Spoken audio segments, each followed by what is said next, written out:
The great river Rhine had for centuries stood as a profound natural barrier and a symbol of German permanence. The Allied forces viewed the Rhine as the last great military obstacle to the heart of the Reich in the spring of 1945. German commanders, however, had long viewed the river as an impenetrable line of defense, a fortress in water. This deeply ingrained belief in the river's protective power shaped their entire defensive strategy for the Western Front. The psychological importance of the Rhine far outweighed its actual physical strength at this late stage of the war. By March of 1945, the Wehrmacht's power was irrevocably broken, its divisions critically undermanned and undersupplied. The once formidable West Wall defenses had been systematically dismantled and breached in the preceding months of heavy fighting. The commanders on the ground knew the desperate truth: there were simply not enough men or material to hold the long river line. Logistical collapse meant that reinforcements were scarce and often non-existent for the most critical sectors of the front. Any crossing of the Rhine by the Western Allies would not be merely a tactical victory but a decisive strategic blow. It would signal the end of any coherent German resistance in the West and would open the way directly to Berlin. Hitler's High Command issued stringent, often impossible orders for a defense to the last man along the river's edge. These rigid directives frequently ignored the brutal realities faced by the exhausted and demoralized troops in the field. The generals themselves held varying degrees of faith in the Führer's last-ditch orders and the promise of miracle weapons. Many commanders quietly recognized that their role had shifted from winning battles to merely delaying the inevitable final defeat. The mood among the senior officers was one of weary resignation, mixed with a final, desperate sense of duty. They understood that the moment the first Allied soldier set foot on the eastern bank, the war for the Western theater was lost. The river crossing was thus anticipated not with a sense of military challenge but with a deep, crushing sense of historical finality. Every German officer from the general staff down to the company commander felt the immense weight of this impending failure. Their primary concern became not victory, but how to manage the ensuing catastrophe and save the remnants of their forces. The stage was set for a crossing that would be less of a battle and more of a demonstration of overwhelming Allied strength. The silence from some of the highest-ranking generals was perhaps the most telling reaction of all to the imminent disaster. The German military doctrine had historically regarded the Rhine as an unassailable bastion, a vital geographical asset. Propaganda had long bolstered this image, creating a national myth of the river as an eternal, unconquerable frontier. This reliance on the natural defense led to a complacency in preparing concrete-led defenses equal to the magnitude of the threat.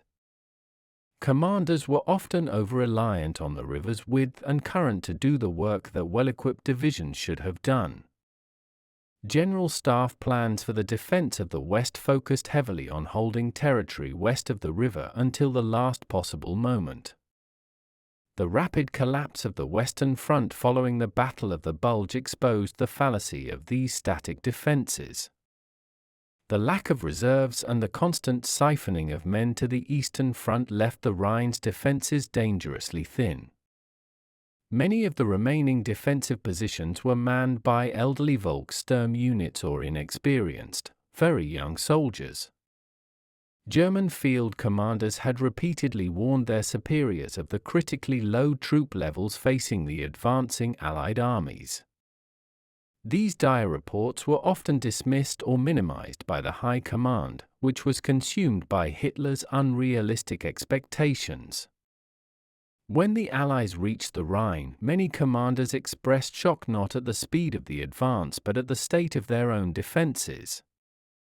The once mighty West Wall defenses had been reduced to a patchwork of isolated strong points with minimal mutual support. Crucially, the Germans had failed to systematically destroy all the bridges on the Rhine in a timely and coordinated fashion. This failure of demolition represented a monumental and unforgivable lapse in tactical and operational planning for the commanders responsible. The mere existence of a bridge, especially the one at Remagen, represented a catastrophic failure of the entire defense concept. The illusion of an impenetrable Fortress Rhine shattered the moment the Americans captured the Ludendorff Bridge intact. The reality was that the Rhine was defended not by a fortress, but by a paper-thin line of exhausted and demoralized units. Commanders like Generaloberst Alfred Jodl, who still held onto the Führer's vision, struggled to comprehend the depth of this systemic collapse. Their initial response was often one of disbelief, quickly followed by a frantic attempt to mobilize non-existent reserves. The strategic consequences of this illusion were devastating, as resources were poorly allocated and critical decisions were delayed. The Rhine became not a shield for Germany but a symbol of its final, irreversible strategic failure in the West. The capture of the Ludendorff Bridge at Remagen on March 7, 1945, was arguably the single most shocking event of the Rhine crossings for the German High Command. The commander immediately responsible for the sector, Generalleutnant Otto Frette-Pico, was quickly made the scapegoat for the failure to destroy the crossing. His swift removal and trial were less about incompetence and more about appeasing Hitler's fury over the embarrassing breach. The official German line attempted to frame the loss as an act of individual cowardice or sabotage, avoiding the systemic truth. Commanders across the Western Front understood that the Remagen crossing had instantly rendered their entire static defense obsolete. General Field Marshal Gerd von Rundstedt, then Commander-in-Chief West, could only register his professional dismay at the stunning Allied luck. The Führer's personal reaction to the intact bridge was one of incandescent rage, leading to immediate and punitive reprisals against officers involved. General Hans Juttner, the Chief of Staff of the Army High Command, reportedly described the event as a catastrophe of the first magnitude. The crossing provided the Allies with an immediate, deep bridgehead into the German heartland days ahead of any projected timetable. For the field commanders, the news of Remagen created a profound sense of tactical disorientation and strategic panic. They knew that Allied divisions pouring over the bridge would quickly outflank and isolate any remaining German defenses further south. A desperate scramble ensued to redeploy the few available artillery units and anti-aircraft guns to bombard the captured structure. These last-minute counterattacks were disorganized and ultimately futile, demonstrating the lack of coordinated reserve forces. The bridge became a symbol of the German defeat, a tangible representation of their failed demolition and broken will to fight. Even when the Ludendorff Bridge eventually collapsed 10 days later, the Allies had already established numerous other crossings. The German commanders' reactions moved from initial shock to a grim recognition that the war's pace was now entirely dictated by the enemy. The failure at Remagen exposed the deep chasm between the unrealistic orders from Berlin and the dire situation on the battlefield. General Frette-Pico's fate served as a chilling warning to all other commanders about the severe personal consequences of failure. This single crossing had fatally compromised the entire defensive integrity of the Rhine frontier for the Wehrmacht. Field Marshal Walter Model, commander of Army Group B, was perhaps the most prominent German commander to face the direct consequences of the Rhine crossings. His command was responsible for the troops trapped in the massive Ruhr Pocket after the Allies completed their encircling movement. Model was known throughout the war as an aggressive, defensive specialist, earning him the nickname the Führer's Fireman. The crossing of the Rhine effectively sealed the fate of his entire army group, trapping over 300,000 German soldiers.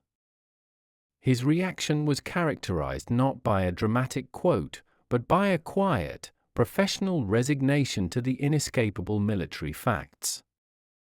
Model's final strategic problem was no longer about winning, but about how to prevent a pointless, mass slaughter of his men. He issued orders that were unprecedented in their practicality and defiance of Hitler's absolute fight to the last man directive. Model granted permission for the units under his command to disband, allowing the men to return home or surrender individually. This decision was a profound statement of his belief that further resistance was a futile and criminal waste of life. His last communications reflected a deep despair over the betrayal of his soldiers by a command structure unwilling to face reality. The Field Marshal's final act was a clear, tragic acknowledgement of the defeat that the successful Rhine crossings had guaranteed. He reportedly stated that he would not surrender to the enemy, recognizing the futility of facing a post-war trial. On April 21, 1945, Field Marshal Model took his own life in a forest near the final collapse of his command. His action spoke louder than any quote, serving as a powerful, silent commentary on the impossible position of German commanders. Model's suicide was a direct consequence of the strategic reality created by the Allied breach of the Rhine defense. His end encapsulated the profound moral and military collapse experienced by many professional German officers in the final months. The Field Marshal saw no honorable way forward in a war that had degenerated into a defense of the indefensible. His final orders effectively saved the lives of tens of thousands of German soldiers who were subsequently captured. Model's tragic despair stands as one of the most powerful and visceral reactions of a senior commander to the Rhine crossing failures. Operation Plunder, the simultaneous crossing by Field Marshal Montgomery's 21st Army Group to the north, was a deliberate, overwhelming demonstration of force. The German commanders facing this attack knew for weeks that a major crossing was imminent in their sector. General Field Marshal Ernst Busch, the commander of Army Group H, had tried to fortify his positions to meet the overwhelming threat. His forces were stretched thinly, however, and were completely incapable of repelling a combined river assault and mass airborne drop. The initial German response to the barrage that preceded Plunder was one of terror and the immediate breakdown of communications. The sheer volume of Allied artillery fire was beyond anything the surviving German troops had experienced, demoralizing them instantly. Busch's field commanders struggled frantically to maintain any semblance of a continuous defensive line under the ceaseless bombardment. The subsequent drop of the two airborne divisions during Operation Varsity proved the final, devastating strategic blow to the defense. German paratrooper commander General Kurt Student's forces were directly pitted against their Allied counterparts in a losing battle. The sight of thousands of enemy parachutes filling the sky was a clear visual signal to every German soldier that their defense was compromised. Busch's reports to the High Command were increasingly grim, detailing the loss of entire regiments within hours of the crossing commencing. He emphasized the futility of committing the few remaining reserves against such a perfectly orchestrated and massive operation. The sheer technological and numerical superiority of the Allies was laid bare by the meticulous planning of Operation Plunder. German officers repeatedly reported that their men were often surrendering en masse rather than fighting in the face of such overwhelming power. The commander's initial reaction of grim determination quickly dissolved into an urgent scramble to organize an orderly retreat. Busch's challenge was to prevent his army group from being completely annihilated, a purely defensive and hopeless objective. The organized nature of plunder provided German commanders with no room for counterattack or tactical surprise. Their response was a tactical withdrawal under fire, recognizing that the Rhine defense had been definitively broken in the north as well. The scale of the operation confirmed to the German command that the Allied invasion of the Reich itself was now fully underway. Colonel General Kurt Student, the famed architect of the German airborne forces, found himself in command of the German 1st Parachute Army facing Operation Plunder.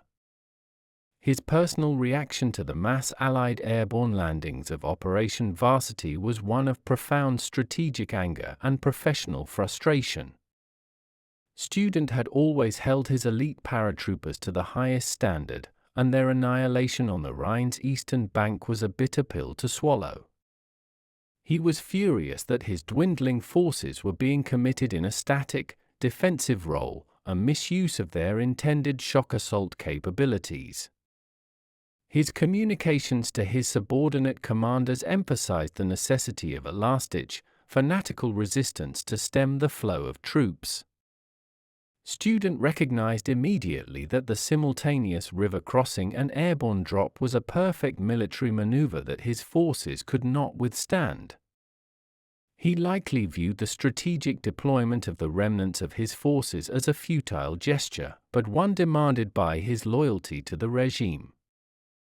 His reports were filled with the harsh reality of the paratrooper regiments being systematically destroyed by superior Allied firepower. The general understood that the Allies had stolen his own playbook, executing a textbook airborne assault he himself had pioneered earlier in the war. This intellectual defeat, seeing his own methods used against him with devastating effect, must have been a personal blow.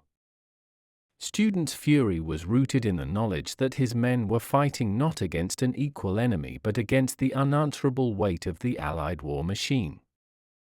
He tried desperately to coordinate counterattacks, but his forces lacked the mobility, fuel, and air support needed for success.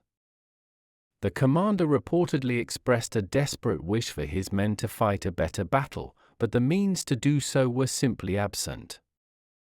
His command structure was dissolving as communications failed and his units were bypassed by the rapidly advancing Allied forces. Student's last coherent effort was to try and pull his remaining troops out of the immediate disaster and reform them further inland. His command's failure at the Rhine marked the final, symbolic end of the German paratrooper as an effective, strategic force. The Colonel General's subsequent capture shortly thereafter sealed his military career and his desperate final defense of the river line. The successful crossings of the Rhine, particularly at Remagen and during Operation Plunder, led directly to the formation of the Ruhr Pocket. For German commanders, the loss of the Ruhr industrial region was a strategic disaster whose significance went far beyond the troops trapped there. The Ruhr was the industrial heart of Germany, the final major center for the production of arms, steel, and coal. General Oberst Johannes Blaskowitz, whose command was heavily involved, understood the strategic finality of this geographical loss. His communications focused on the immediate operational threat of the encirclement and the fate of the industrial resources. The commanders knew that with the Ruhr gone, the ability of the Third Reich to sustain any high-intensity military operations was finished. The reaction from the senior Wehrmacht leadership was a chilling realization that the war was now functionally lost on the home front. The loss meant an immediate and total disruption of the already strained supply lines for the remaining German armies. Commanders across the collapsing fronts knew that their already meager supplies of ammunition and fuel would now dwindle to nothing. The collapse of the Ruhr Pocket was a clear, irrefutable sign that Hitler's promises of a final, victorious defense were empty. The logistical implications of the loss were more devastating than any single battlefield defeat suffered during the entire war. Blaskowitz and other commanders had to confront the reality that they were commanding armies with no material foundation left to fight. The defense of the Rhine, therefore, was a defense of the Reich's industrial capacity, and that defense had failed utterly. The subsequent surrender of hundreds of thousands of troops in the Ruhr was a mass demonstration of the breakdown of German military will. This event directly informed the decisions of commanders elsewhere on the front to prioritize saving their men over defending territory. The quiet, professional acceptance of the Ruhr's loss was perhaps the most damning indictment of the entire defensive strategy.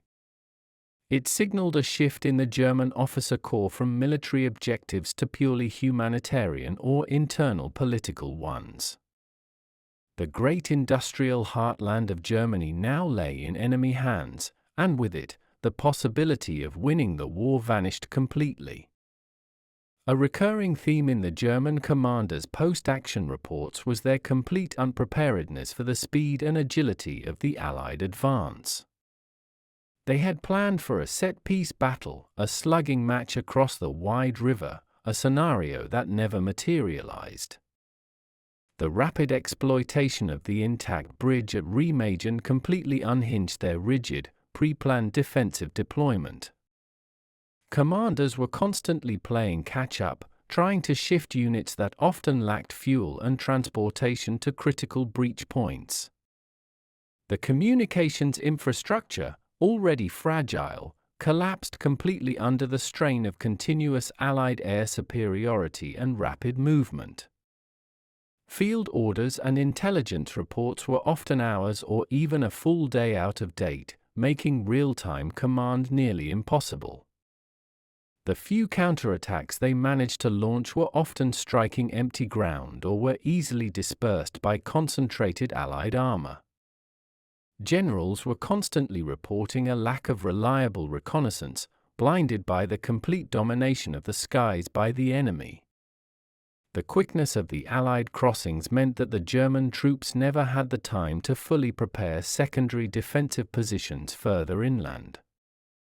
This strategic failure to plan for a swift breakthrough meant that the Wehrmacht was always reacting defensively rather than proactively.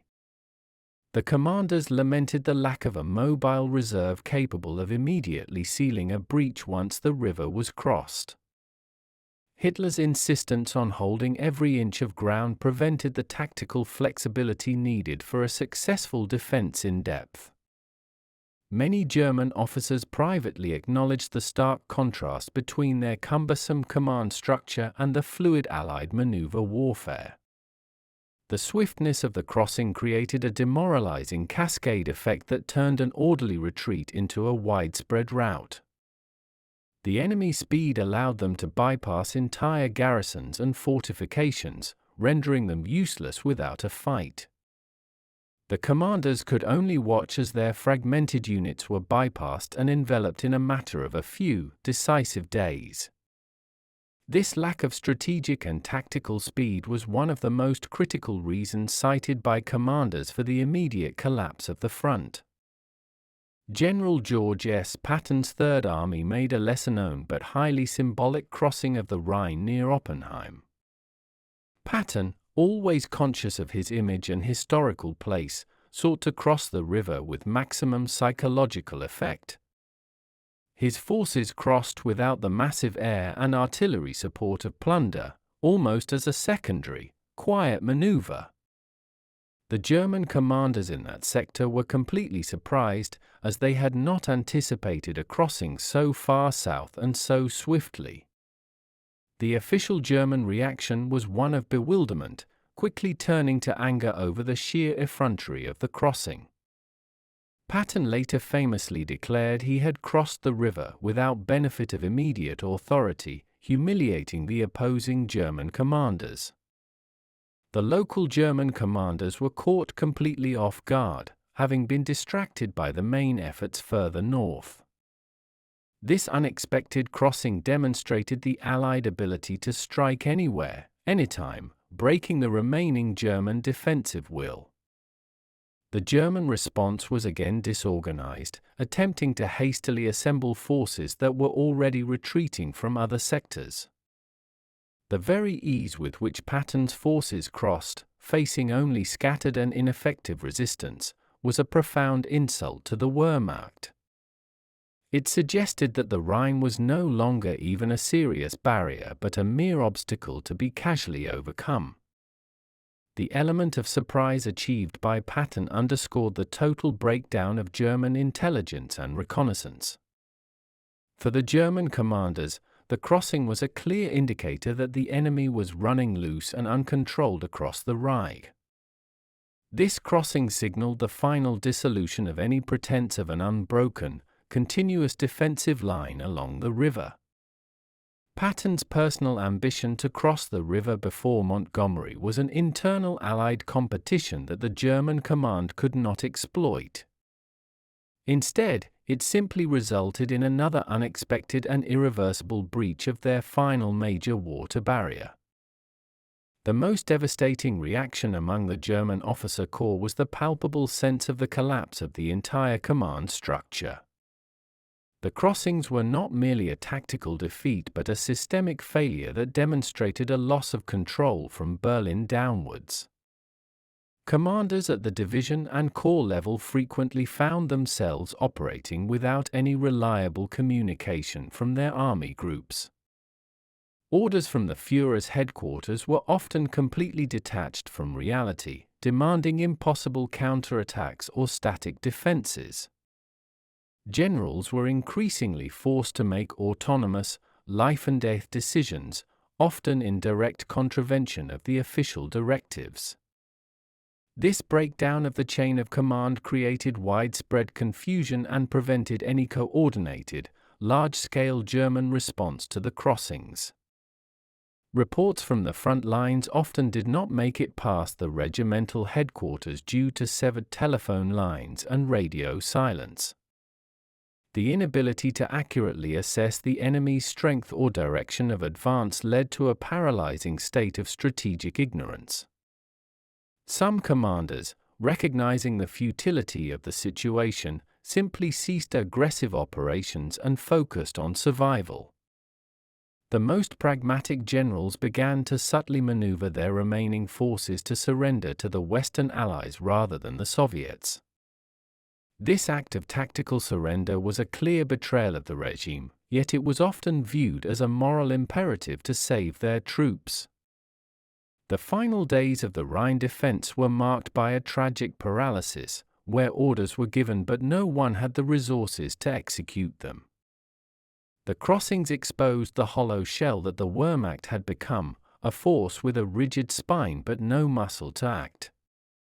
The High Command in Berlin was incapable of mounting a true strategic counteroffensive to contain the multiple bridgeheads. The commanders on the ground realized they were entirely on their own, commanding ghost armies in a lost war.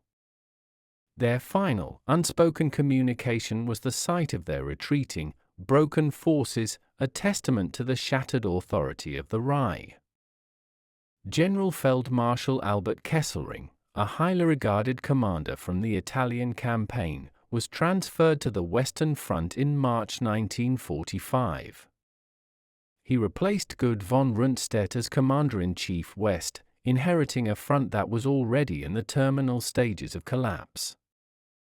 Kesselring's arrival coincided precisely with the decisive Allied crossings of the Rhine, placing him immediately in the eye of the storm.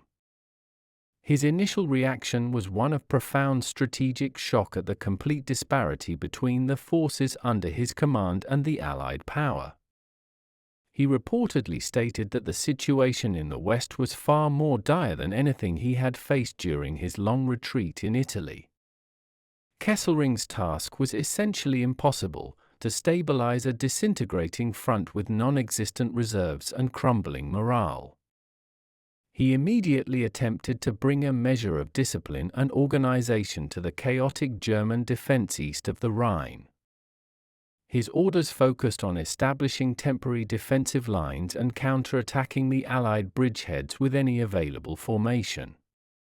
These frantic efforts were ultimately futile, as his forces were too weak and the Allied bridgeheads were too rapidly consolidated. Kesselring, a loyal but professional officer, had to struggle with the dual burden of obeying Hitler and saving his shattered army. His communications to Berlin were starkly realistic, detailing the unsustainable nature of the continued, rigid defense. The Field Marshal's presence provided a brief moment of hope for some troops, but it could not alter the overwhelming military balance. He recognized that the Rhine crossings represented not a localized defeat, but the end of the entire strategic campaign. Kesselring's personal decision to continue fighting, despite the hopelessness, was a reflection of his oath of obedience to the very end. He oversaw the final, bitter fighting in the Ruhr and the subsequent, desperate retreat across southern Germany. His experience on the Western Front perfectly encapsulated the final phase of the German command's agony in the face of inevitable defeat. The final words and actions of the German commanders were not confined to the moments of the crossing itself. Their reactions extended into the long, final retreat into the heartland of Germany and the subsequent collapse of the Reich. The crossing of the Rhine fundamentally altered their professional perspective from one of defense to one of management of surrender. Many commanders' final reports focused on the humanitarian concerns for the civilian population now caught in the path of the war.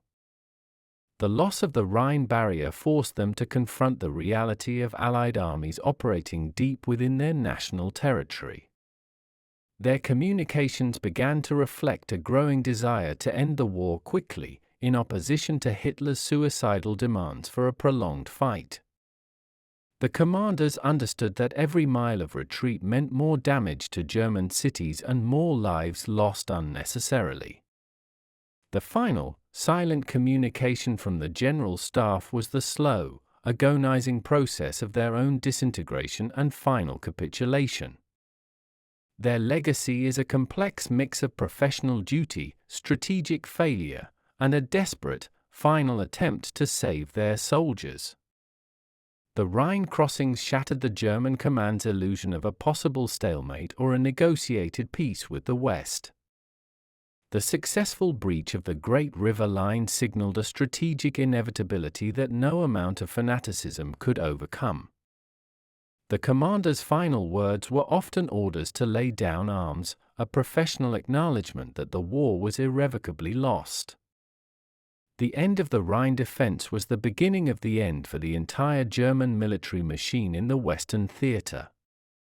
The river, once thought to be an eternal line of defense, had become a historical marker of the Third Reich's final, crushing defeat. Their personal stories and final decisions provide the most chilling insight into the profound shock of the Wehrmacht's final failure.